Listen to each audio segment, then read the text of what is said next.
Maratha reservation का issue है फडणवीस जी, आजकल क्या होता है कि पोस्ट ट्रूथ का जमाना है। सच्चाई क्या है ये एक रील में सीमित हो जाती है, एक 10 सेकंड के रील में या 1 मिनट के यूट्यूब वीडियो में सच्चाई सीमित हो जाती है। कोई अगर कहे कि देवेंद्र फडणवीस जिम्मेदार है मराठा रिजर्वेशन नहीं देने के लिए, तो बहुत कम लोग हैं जो इस इशू को गहराई में देखेंगे, पढ़ेंगे, समझेंगे। क्या ये मैटर सब जुडिस है, इसमें लिमिटेशन क्या है, ओबीसी कोटा से निकाल के देना पड़ता है। एक तरह से हवा बन जाता है, इशू बन जाती है, कैंपेन बन जाता है। तो अभी लोग कह रहे हैं कि मराठा रिजर्वेशन इशू को अर्जेंटली देवेंद्र फडणवीस को ठीक करना पड़ेगा चुनाव से पहले, नहीं तो नतीजे अच्छे नहीं होंगे। और आपको पता भी है आपके जो प्रतिद्वंदी है वो कुछ भी कहते हैं और इसकी कोई वैलिडेशन नहीं है। तो आप इस इशू को कैसे देख रहे हैं? Is it a political hot potato for you? देखिए, मैं पहली बात तो ये कहता हूं कि मराठा रिजर्वेशन की बात शुरू हुई 1982 में, और 1982 में अन्ना साहब पाटिल करके एक मराठा लीडर थे, वो एमएलए थे।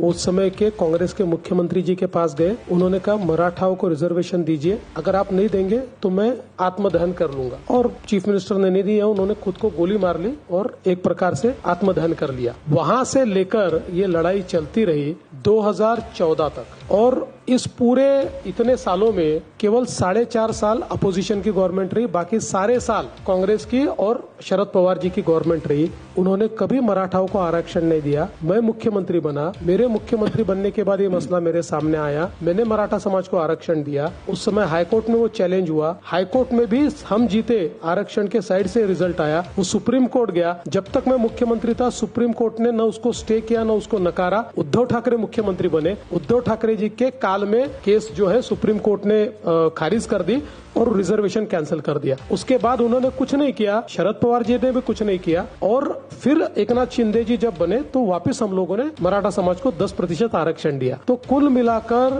4 बार शरद पवार जी ये मुख्यमंत्री बने, तब से ये मांग थी कि मराठा समाज को आरक्षण मिले। कभी भी शरद पवार जी ने उनको आरक्षण नहीं दिया। और जहां तक मराठा शरद पवार मराठा रिजर्वेशन पे सीरियस नहीं है, सीरियस नहीं, वो तो खिलाफ है। उन्होंने कई बार बोल दिया मराठाओं को आरक्षण की आवश्यकता नहीं। अब तो पॉलिटिक्स के लिए कह रहे हैं वो, और फिर भी कैसा कहते हैं, जो उपोषण कर रहे हैं, जो अनशन कर रहे हैं, उनकी मांग तो सही है, लेकिन इसको ऐसा नहीं करना चाहिए, वैसा नहीं। इसीलिए मैंने बहुत स्पष्ट शब्दों में वो मिस्टर जरांगे पाटिल जो मराठा लीडर है और जो अनशन कर रहे हैं, मैंने उनको इतना ही कहा है कि भाई आप कह रहे हो ना भारतीय जनता पार्टी या देवेंद्र फडणवीस जिम्मेदार है, तो मेरा आपको इतना ही निवेदन है कि शरद पवार जी से आप लिख कर लीजिए कि भाई उनकी सरकार आएगी तो मराठा समाज को ओबीसी में आरक्षण देंगे, लिख कर ले लीजिए और उनका साथ दे दीजिए, उनको आप सपोर्ट दे दीजिए। शरद पवार लिख कर देने को तैयार नहीं है। जब शरद पवार जी से सवाल पूछा तो शरद पवार जी मुकर गए। शरद पवार जी ने तो ऐसा उत्तर दिया, मैं भी नहीं समझा और कोई भी नहीं समझा। उन्होंने तीसरे जवाब दे दिया, और फिर उनके पार्टी के अध्यक्ष जयंत पाटिल को पूछा